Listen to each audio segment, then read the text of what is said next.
Max TV భక్తి ప్రేక్షకులకు నమస్కారం. ఈరోజు స్టూడియోలో మనతో ఉన్నారు ప్రముఖ వాస్తు జ్యోతిష పండితులు లలితాదేవి ఉపాసకులు బ్రహ్మశ్రీ నానాజీ పట్నాయక్ గారు. 300 ఏళ్ల సంవత్సరాల తర్వాత వచ్చే ప్రత్యేక మహాశివరాత్రి గురించి వారి మాటల్లోనే అడిగి తెలుసుకుందాం. నమస్కారం గురుగారు. శ్రీమాత్రే నమః. గురుగారు, శివరాత్రి ప్రత్యేకత గురించి వివరిస్తారా? శివరాత్రి యొక్క ప్రత్యేకత అనేటువంటిది ఉంటుంది, ఎప్పుడు అందులో ఎటువంటి సందేహం లేదు. అయితే ఎవరైనా ఓం నమశివాయ అని అనుకోండి, అందరూ ఏమనుకుంటాం, నార్మల్గా ఏదో నమశివాయ అంటున్నాం అనుకుంటాం. కాదు, నమశివాయ అనేటువంటి నామం మీరు పలకాలంటే 1,000,000 జన్మల పుణ్యం ఉండాలని చెప్తుంది శివపురాణం. శివపురాణం ఏం చెప్తుందంటే నమశివాయ అని మీరు అనాలి, దానికి 1,000,000 జన్మల పుణ్యం ఉంటేనే అనలేరు, లేకపోతే అనలేరు మీరు. ఆయన అనిపించుకుంటాడు అంటే అంటున్నామంటే దాని అర్థం ఏమిటి, ఇంకా ఇక్కడి నుంచి మనకి జన్మ అనేటువంటిది అయిపోబోతుందని అర్థం అనమాట. ఇది మొట్టమొదటిగా గుర్తుపెట్టు. అంటే కేవలం ఓం నమ శివాయ అనే మంత్రానికి అంత ఉంటే, ఇంకా మనకి శివరాత్రి వచ్చినప్పుడు, మహాశివరాత్రి కావచ్చు లేకపోతే మనకి మహాశివరాత్రి కావచ్చు వచ్చినప్పుడు ఉదయం నుంచి అభిషేకాలు కానివ్వండి, రాత్రిపూట జాగరణ కానివ్వండి చేస్తున్నామంటే ఇంకెంత పుణ్యం ఉండాలో అర్థం చేసుకోవాలి. అంటే ఎంతో పుణ్యం ఉంటే కానీ ఇది చేయలేము, ఇది చేస్తే ఎంతో పుణ్యం అనేటువంటిది ఇంకా వస్తుంది మనకి. ఫస్ట్ లాజిక్ అది అర్థం చేసుకోవాలి. ఇక రెండవ విషయం ఏంటంటే అమ్మ, శివరాత్రి నాడు చాలామంది అంటే చాలామందికి తెలియని విషయాలు, తెలుసుకోవాల్సిన విషయాలు ఏమిటి అంటే, మొట్టమొదటిగా ఉదయం అంతా ఉపవాసం ఉండాలని అడుగుతూ ఉంటారు. గుర్తుపెట్టుకోండి, మీకు గనక ఆరోగ్యం సహకరించట్లేదు, కొంచెం అనారోగ్యంగా ఉంటుందండి, నేను తినకపోతే ఉండలేను, షుగర్ ఉంది, బీపీ కొన్ని ఉంటాయి కదమ్మా, అలా ఉన్నవారిని ఖచ్చితంగా మీరు పళ్ళు ఫలాలు ఏదైనా తీసుకోవచ్చు, తప్పేం కాదు. శివుడు ఏం ఆగ్రహించడం, మనల్ని ఏం అనడు ఆయన. ఎందుకంటే శివపార్వతులు అంటే తల్లిదండ్రులు, జగత పితరవ్ వందే పార్వతీ పరమేశ్వరం అంటారు. ఇప్పుడు ఇంట్లో పిల్లవాడు ఆకలేస్తున్నప్పుడు నువ్వు తినకుండా ఉండు అంటుందా తల్లి కానీ తండ్రి కానీ, తిన్నా అన్న అంటాడా? అసలు ఆలోచించాలి కదా. కాబట్టి అలాంటివేవి పెట్టుకోకూడదు మైండ్లో. భక్తి ప్రధానము. భక్తి, ఆహా ఈశ్వరుడు ఉన్నాడు, ఈ విశ్వం మొత్తం ఈశ్వరమయము, ఈ విశ్వంలో ఉన్న చైతన్యం మొత్తం అమ్మవారిమయం అనేటువంటి ఆలోచనలో ఉండాలి. కానీ నేను తినొచ్చో తినకూడదు ఇట్లాంటి ఆలోచనలు కాదు. లేదు, ఉపవాసం ఉండగలిగితే ఉండండి. ఎందుకంటే మీరు కనుక ఉదయం పూట మొత్తం ఉపవాసం ఉంటే, ఉపవాసము పూజ కంటే కూడా శివరాత్రికి ప్రత్యేకత ఏమిటంటే జాగరణ ఖచ్చితంగా చేయాలి. జాగరణ చేసి ఏం చేయాలి, చాలామంది ఏం చేస్తారు, జాగరణ చేసి సినిమాలకు వెళ్ళిపోతారు. సినిమాలకు వెళ్ళిపోవడం జాగరణ కాదు మనం చేయాల్సింది. జాగరణ ఎందుకు చేయాలి, ఏమిటి శివరాత్రికి ఏమిటి ఆ ప్రత్యేకత అంటే, మనము తెలుసో తెలియకో ఏవేవో పాపాలు చేస్తూ ఉంటాం ఈ 365 రోజులు కదా. మనకి పాపాలతో పాటు మన పూర్వజన్మ పాపం కూడా ఉంటుంది. ఈ సంవత్సరం మొత్తం అనుభవించాల్సింది, ఈ రోజు అనుభవించాల్సింది, ఈ వారం అనుభవించాల్సింది అని ఉంటుందన్నమాట. గ్రహస్థితిని బట్టి, దశను బట్టి, గోచారాన్ని బట్టి మారుతూ ఉంటాయి. ఎవరైతే శివుణ్ణి పూజిస్తారో కలిగేటువంటి ఫలితం ఏమిటంటే, ఇప్పుడు చూడండి, ఎవరికైనా ఏదైనా పని ప్రారంభించాలంటే ప్రారంభం అవ్వట్లేదనే స్టేజ్లో కొన్ని ఉంటాయి, అయింది కానీ అది సాగట్లేదు అనేటువంటి స్టేజ్లో కొన్ని ఉంటాయి. ఇది ప్రారంభమైంది, మొదలుపెట్టాం, నడుస్తుంది, కానీ ఇది ఎండ్ అవ్వట్లేదు అంటారు కొంతమంది. అది ఎప్పుడో స్టార్ట్ చేసామండి అసలు కంప్లీట్ అవ్వట్లేదు అంటారు. అది ఆఫీస్ స్టార్ట్ చేయడం కావచ్చు, లేకపోతే వాళ్ళు ఏదైనా ఒక బిజినెస్ విషయంలో పూర్తి కానిది. సంపూర్ణంగా ఎప్పుడు జరుగుతుంది మీకు అంటే ఈశ్వరానుగ్రహం ఉంటే కలుగుతుంది. దీనికి మనకి మహాభారతంలో అభిమన్యుణ్ణి ఈ కౌరవులు చంపేస్తారు వ్యూహంలో. చంపేసినప్పుడు అర్జునుడు ఒక శపథం పడతాడు, రేపు సాయంత్రం కల్లా నా పుత్రుని సంహరించిన వాడిని సంహరిస్తాను, లేనట్లయితే నేను అగ్నిలో ప్రవేశిస్తాను అంటాడు. అప్పుడు కృష్ణుడు వస్తాడు, వచ్చి నువ్వు ఏ ధైర్యంతో నువ్వు ఆ శపథం పెట్టావు, ఏంటి వాడిని చంపడం అంటే మామూలు విషయమా, వాళ్ళందరూ దాచేస్తారంటే నువ్వు ఉన్నావని ధైర్యంతో చేశాను అంటాడు కృష్ణుడు. బాబా నువ్వు ఉన్నావు కదా, నువ్వు ఉంటే నాకే నేను చంపేస్తాను అలాగైనా. కృష్ణుడు ఇంకా సరే రాత్రి అవుతుంది, నువ్వు రోజు పూజ చేసుకుంటావు కదా, శివుని పూజ చేయంటే నువ్వే నాకు శివుడు అని చెప్పి అతనికి పూజ చేస్తాడు. అర్జునుడు చక్కగా వెళ్ళి నిద్రపోతాడు, కానీ కృష్ణుడికి నిద్ర పట్టదు. అరే నేనున్నాడని నమ్మకంతో ఏం చేశాడే, ఎలాగా ఏం చేయాలో అర్థం కాదు.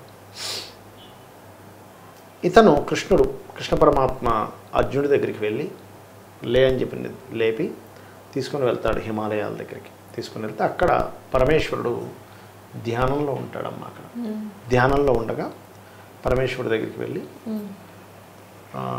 అప్పుడు పరమేశ్వరుడు అంటాడు, ఈశ్వరుడు ఓహో ఎందుకు వచ్చారు నాకు అర్థమైంది, నేను ఇచ్చినటువంటి పాశుపత ఏదైతే పాశుపతం ఉందో అది సిద్ధించడానికి కదా మీరు నా దగ్గరికి వచ్చారు అని అక్కడ ఒక పురుషుడిలా ఉంటాడు, ఒక నది ప్రవాహం ఉంటుంది, ఆ పురుషుడి దగ్గరికి వెళ్ళండి మీకు సిద్ధించేటువంటిది అంతా చూపిస్తాడంట. అక్కడికి వెళ్ళగానే ఆ యొక్క పురుషుడు అది ఎలా సిద్ధించాలి ఏంటనేది చూపిస్తుంటాడు. చూపించంగానే అది ఇలా బాణం పట్టుకుని ఇలా వెయ్యాలి ఇదంతా ప్రక్రియ అని చెప్తూ ఉంటే ఈయన నిద్రలోంచి లెగుస్తాడు అర్జునుడు. అంటే ఇంతసేపు తీసుకెళ్ళినది నిజంగా కాదు, ఇతని యొక్క ఆత్మని, ఇతని యొక్క సోల్ని శ్రీకృష్ణ పరమాత్మ ఈశ్వరుడి దగ్గరికి తీసుకెళ్ళాడు. అంటే ఏమిటి, ఇక్కడ అర్జునుడు ఒక శబదం పూనాడు ఎట్టి బస్సులో అని, అది కంప్లీట్ అవ్వాలంటే ఎవరి అనుగ్రహం కావాలని చెప్పాడు అక్కడ శ్రీకృష్ణ పరమాత్మ, ఈశ్వరానుగ్రహం కావాలని చెప్పాడు, శివానుగ్రహం కావాలి. అంటే మనకి పూర్వజన్మల్లో చేసిన పాపము కావచ్చు, ఈ సంవత్సరం మొత్తం మనం ఏదైనా పని చేయాలంటే శివానుగ్రహం కావాలంటే చేయవలసింది ఏమిటంటే మాస శివరాత్రి కావచ్చు, మహాశివరాత్రి రోజు కావచ్చు, ఉదయం పూట మీరు గనక పార్థివలింగము అంటారు, అంటే మట్టితో తయారు చేసిన లింగాన్ని, లింగాలు రకరకాలు చెప్పారు, బిందులింగం చెప్పారు, చరలింగం చెప్పారు, స్ఫటికలింగం చెప్పారు, రకరకాల లింగాలకు రకరకాల ఇవి చెప్పారు. బిందులింగానికి కనుక మీరు పూజ చేసినట్లయితే ఇంకా ఈ జన్మ ఇక్కడితో అయిపోతుందట.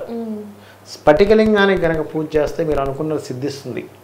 అదేవిధంగా మనకి పాదరసలింగం ఉంటుంది, పాదరసలింగానికి మీరు పూజ చేస్తే కూడా మీరు అనుకున్నటువంటి సిద్ధిస్తుందని చెప్తారు శాస్త్రంలో.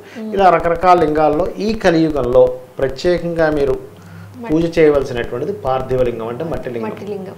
మట్టితో చక్కగా మీరే లింగం కూడా తయారు చేసుకోవచ్చు, కొనుక్కోనైనా రావచ్చు, మనమైనా తయారు చేసుకొని కనుక అభిషేకం కనుక చేస్తే మరింత అద్భుతమైన ఫలితాలు వస్తాయి. అయితే ఈ అభిషేకం చేసేటప్పుడు మీరు కనుక ఈ అన్ని రకాల పళ్ళు పాలు కలిపి అభిషేకం చేస్తే వాటినే మీరు ప్రసాదంగా కూడా తీసుకోవచ్చు. ఉదయం నుంచి సాయంత్రం వరకు అదే అభిషేకం చేస్తున్నారు నమ శివాయ అనేటువంటి నామంతో. మీకు నమ్మక చమకాలు రావండి, అమ్మో నాకు ఎలాగ రుద్రాభిషేకం రాదని భయపడాల్సిన అవసరం ఏమీ లేదు. నమ శివాయ,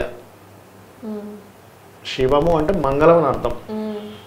మంగళములు ఇచ్చేటువంటి ఆ యొక్క పరమేశ్వరుడికి నమస్కరిస్తున్నాను. మంగళములు ఇస్తున్నావు నువ్వు అని చెప్పి నమస్కరించుకుంటే మీకేమవుతుందండి, మంగళాలే కదా ఆ సంవత్సరం అంతా కూడా. అలా ఉదయం నుంచి సాయంత్రం వరకు చక్కగా మీరు ఈశ్వరుని యొక్క ఆరాధన చేసుకుని ఈశ్వర అనుగ్రహం పొందుతూ ఈ క్రమంలో చాలామంది ఏం చేస్తుంటారంటే శివాలయానికి వెళ్తారు. శివాలయమునికి వెళ్ళి అభిషేకం చేసుకుంటారు. చాలామందికి తెలియని విషయం ఏంటంటే శివాలయమునకు వెళ్ళినప్పుడు మనం పొరపాటును కూడా శివుడి దగ్గర ఆ పువ్వు ఉంది కదండి ఇవ్వండి, ఆ కొబ్బరికాయ ఇవ్వండి అని అడగకూడదు. ఎప్పుడు కూడా మనం ఏ టెంపుల్కి వెళ్ళినా అడగొచ్చాము, కానీ శివాలయానికి వెళ్ళినప్పుడు అడగకూడదు. వాళ్ళంతటా వాళ్ళు అక్కడున్న పురోహితులకు మనకిస్తే మనం తెచ్చుకోవాలి.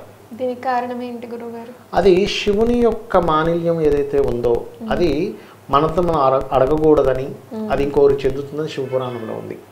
అందుకని తీసుకోకూడదంట. ఆ రకంగా పొద్దున్నంతా జాగ్రత్త. ఇంట్లో చేసింది వేరు, ఇంట్లో చేసింది వేరు. ఎందుకంటే మనమే పూజ చేస్తున్నాం, మనమే కదా అక్కడ ఉన్నదంతా, మనంతా మనమే కదా అక్కడ. అదొకటి. ఇంకోటి ఏంటి, రాత్రి సమయంలో జాగరణ చేసేటప్పుడు శివునికి సంబంధించింది, విష్ణువుకి సంబంధించింది, అమ్మవారికి సంబంధించిన స్తోత్ర పఠనాలు ఇవన్నీ చేసుకుంటూ, ఒకవేళ అలా కాదండి ఎంతసేపు చేసి ఇంకేదైనా ఆట ఉంటుందా అంటే వైకుంఠపాలి అని ఉంటుంది, పాము నిచ్చెనలు ఉంటాయి, మీరు చూసే ఉంటారు. అది వేస్తూ నమశివాయ మంత్రం చేస్తూ చేయాలి. అప్పుడు ఏమవుతుందంటే అది ఆడినందుకు మన లైఫ్ కూడా ఎలా ఉంటుందమ్మా, అప్పుడే సడన్గా ఓ నిచ్చెనలా ఉంటుంది, అప్పుడే ఒక పాము ఉంటుంది, అప్ అండ్ డౌన్స్ ఉంటాయి చూసారా.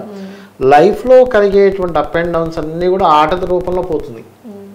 శివానుగ్రహం మన మీద ఎలా ఉంటుందంటే నీ లైఫ్లో అప్ అండ్ డౌన్స్ ఏవైతే ఉన్నాయో నిజంగా జరగకుండా ఈ రూపంలో పోగొడతాడు పరమేశ్వరుడు. కాబట్టి ఈ రకంగా నమశివాయ మంత్రంతోనే దాన్ని చక్కగా చేసుకున్నట్లయితే. ఇంకొకటి ఏంటంటే ఇప్పుడు చాలామంది ఏం చేస్తారంటే రాత్రి అంతా జాగరణ ఉంటారు, పొద్దున్న తెల్లవారుజామున నిద్రపోతారు. ఆ జాగరణ అలా చేస్తే మాత్రం మీకు ఉపయోగం ఉండదు. నెక్స్ట్ డే మళ్ళీ రాత్రికే పడుకోవాలి. పొద్దున్న పడుకున్నారా వేస్ట్ మీ జాగరణ, ఉదయం పడుకోకూడదు. అలా అని ఇంకొంతమంది ఏం చేస్తారు, రాత్రికి ఎలాగో జాగరణ ఉంటారు కదా మధ్యాహ్నం కొంచెం పడుకుంటారు, అలా పడుకోకూడదు. అలా పడుకుంటే జాగరణ వేస్ట్. అంటే సూర్యోదయం తర్వాత ఆ రోజు మారిపోతుంది కదా గురువు గారు. మారిపోయినా కూడా నిద్రపోకూడదు అని చెప్తుంది, రాత్రికే నిద్రపోవాలి. తెల్లవారుజాము కూడా ఇక రాత్రికే నిద్రపోవాలి. ఎందుకంటే అమ్మ దానికి సైంటిఫిక్ రీజన్ చెప్తాను చూడండి. మీ బాడీ ఒక రకమైన దీనికి గురై ఎనర్జీని పుంజుకుంటుంది. ఎందుకంటే మీరు పగలపూట నిద్రపోయారు అనుకోండి, మళ్ళీ రాత్రికి సరిగ్గా నిద్రపట్టదు మీకు. అదే కనుక నెక్స్ట్ డే డీప్ స్లీప్లోకి వెళ్ళిపోతారు. ఒకరోజు నైట్ మొత్తం నిద్ర లేదంటే మనిషి కనుక డీప్ స్లీప్లోకి వెళ్తే ఎన్ని అనారోగ్యాలు పోతాయి తెలుసా మీకు. తెలుసా?